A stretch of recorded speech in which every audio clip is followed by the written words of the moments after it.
Oke ya, sudah bisa ditangkap maksudnya ya. Baik. Jadi sahabatku sekalian sangat dipahami ya pertanyaan dari Pak Sandra tadi bahwa eh, alhamdulillah ya bahwa beliau merasakan kedekatan ya dengan anak dan ini suatu hal yang luar biasa bahwa sebagai ayah terutama kalau sampai ada ayah itu yang tidak hadir dalam pengasuhan anak itu akan berdampak kurang seimbang pada diri anak itu ya karena bagaimanapun anak itu memerlukan sosok ayah maupun sosok ibu secara kolektif. Nah, kemudian muncul kekhawatiran bahwa itu akan muncul ketergantungan. Nah, sahabat sekalian, ketergantungan itu sebetulnya eh, ada faktor usia. Jadi gini, kalau kita ngelihat anak-anak tergantung dengan orang tuanya, itu kan ketergantungan ini nanti akan berbanding terbalik dengan usia. Makin rendah usia mereka, makin tergantung dengan orang tuanya. Makin meningkat usianya, maka makin berkurang ketergantungan dengan orang tuanya, sampai titik ketika mereka sudah dewasa itu mereka sudah betul-betul tidak lagi tergantung kepada orang tuanya. Mereka sudah akan menjadi anak yang mandiri. Maka di antara tugas orang tua adalah memandirikan. Nah, ini yang memandirikan ini secara teori bisa memandirikan anak sejak kecil, sejak dini itu dengan aktivitas-aktivitas yang mudah mereka lakukan. Contohnya misalnya kalau anak kecil ya, anak TK, anak SD, kemandirian itu misalnya dengan mengurus hal-hal yang terkait dengan dirinya sendiri. Seperti misalnya kalau anak TK dia bisa mandi sendiri misalnya, kalau anak SD dia bisa membersihkan tempat tidurnya sendiri, dia bisa membersihkan kamar mandi, dia bisa membersihkan tempat makannya sendiri misalnya, itu adalah contoh kemandirian. Sehingga tentu kita tidak membebani mereka untuk mandiri itu lebih daripada apa yang sanggup mereka lakukan. Semakin dewasa usia mereka, ketergantungan ini memang akan semakin berkurang.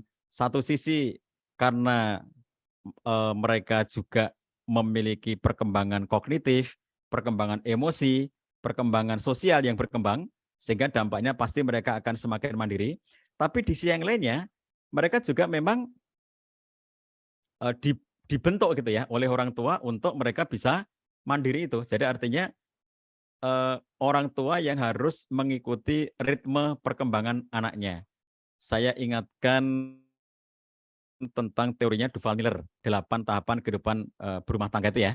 Tahapan pertama kata Duval Miller adalah pengantin baru. Jadi kalau di antara teman-teman yang sekarang ikut Zoom itu ada yang pengantin baru dan belum punya anak, maka Anda adalah keluarga level 1 menurut definisinya Duval Miller.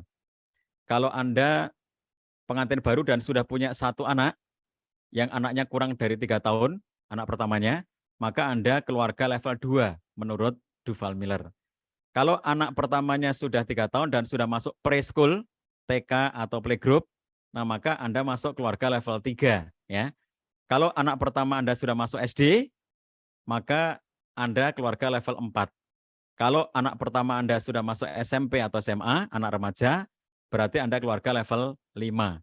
Dan kalau anak pertama Anda sudah mulai menginjak kemandirian, disebut dengan launching family, maka Anda keluarga level 6. Contohnya saya punya 6 anak dan 3 di antara mereka sudah mandiri karena sudah menikah. Maka saya ini masuk kategori keluarga level 6. Kemudian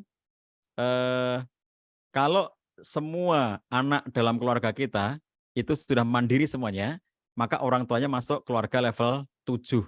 Misalnya kalau saya contohkan tadi diri saya, anak saya 6, kalau 6 anak saya nanti sudah nikah semuanya, maka berarti saya masuk keluarga level 7. Dan kemudian kalau saya itu sudah keluarga saya itu ya, salah satu dari kami meninggal dunia, apakah saya duluan atau istri saya duluan, maka yang tersisa itu namanya keluarga level 8.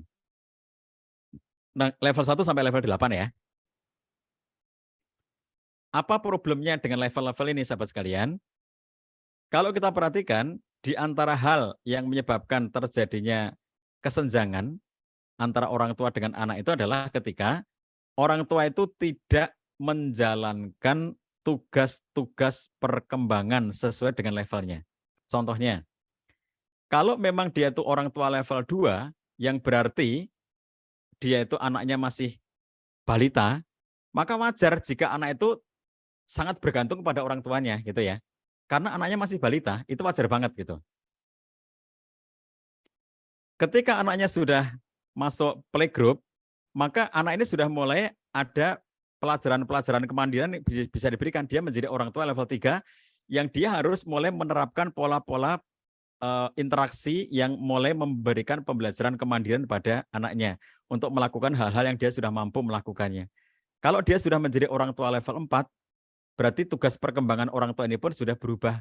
Dia mulai menerapkan interaksi dengan anak yang tetap saja anak punya kebergantungan pada dirinya, tetapi dia sudah mulai menerapkan anak semakin banyak melakukan tindakan yang lebih bisa mandiri, seperti sesuai dengan umurnya nanti. Kalau dia sudah kelas, apalagi kalau sudah kelas 4, kelas 5, kelas 6 gitu ya, itu berarti sholat sudah tidak disuruh-suruh, kemudian dia kalau laki-laki berangkat ke masjid sudah tidak disuruh-suruh. Ini kan butuh pembelajaran dan butuh pembiasaan. Artinya sadar orang tua level 4 itu menerapkan proses pembelajaran. Tugas perkembangan dia itu adalah menerapkan pembelajaran bagaimana agar anak-anaknya bisa mandiri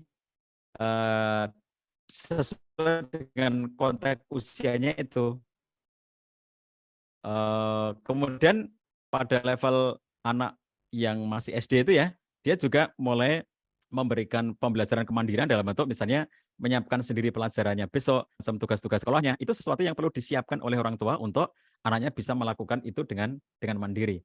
Dan ketika anak sudah remaja, maka polanya pun dia harus menjadi orang tua bagi remaja. Apa orang tua bagi remaja? Orang tua yang menjadi sahabat bagi remaja. Mau mendengarkan, mau mengerti, mau memahami, itulah orang tua bagi remaja. Karena remaja itu fasenya adalah fase menggerutu. Jadi fase yang tepat diistilahkan bagi remaja itu, kata para ahli adalah fase gerutuan, fase menggerutu. Anak-anak SMP, anak SMA itu, Anda lakukan apapun pada dirinya, Anda suruh apapun, itu disambut dengan gerutuan. Selalu menggerutu. Nah, menggerutu itu kalau orang tua tidak tahu, dikira membangkang, dikira membantah, dikira memberontak, padahal bukan memberontak, bukan membantah, bukan membangkang, dia menggerutu. Kenapa anak-anak remaja cenderung menggerutu? Biasanya orang tua itu tidak berkembang bahwa harusnya dia sudah menjadi orang tua level 5, tetapi dia belum beranjak dari level 4 atau bahkan level 3.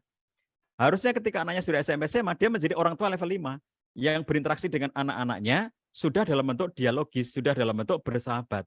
Tetapi dia masih menjelamkan dan menerapkan pola-pola orang tua level 3 atau level 4 yang masih demikian memeluk erat anaknya. Yang akhirnya kemudian dia tidak melihat anaknya itu sebagai seseorang yang sudah tumbuh berkembang menjadi anak remaja yang mestinya mereka itu mau didengarkan. Nah, akhirnya yang terjadi pada anak-anak ini adalah mereka itu tidak mau, tidak nyaman dengan orang tuanya, ya, tidak nyaman dengan orang tua, dan akhirnya kemudian dia menjadi seakan-akan memberontak, padahal sebetulnya bukan memberontak tadi, tapi menggerutu gitu.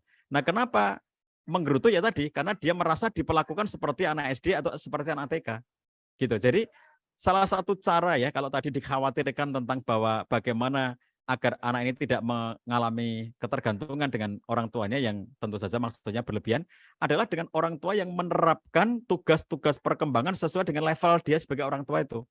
Dia sedang menghadapi anak usia berapa dan dia harus menerapkan tugas-tugas perkembangan itu pada levelnya. Kalau memang anaknya remaja, SMP, SMA, dia harus menjadi orang tua level 5. Dan kelak ketika anaknya sudah lulus SMA dan sudah mandiri, apalagi lulus kuliah sudah mandiri, maka dia harus menjadi orang tua level 6. Kalau dia menjadi orang tua level 6, berarti dia harus melepas anaknya sepenuhnya. Itu namanya launching family. Launching family itu artinya orang tua yang sudah melepas. Jadi itulah bentuk kasih sayang orang tua dengan jalan apa? Melepas. Jadi kalau orang tua level 2 memeluk erat ya, digendong kemana-mana anak bayinya itu. Kalau orang tua level 3 bentuk kasih sayang itulah mengantarkan anak-anak ke playgroup, mengajaknya bermain-main di playground dan seterusnya. Kalau bentuk kasih sayang orang tua level 4 adalah mengantar anak ke SD, menemani belajarnya waktu di SD. Kalau orang tua level 5 itu tugas perkembangannya adalah mau mendengarkan, menjadi sahabat bagi anak, mau menerima curhat anaknya.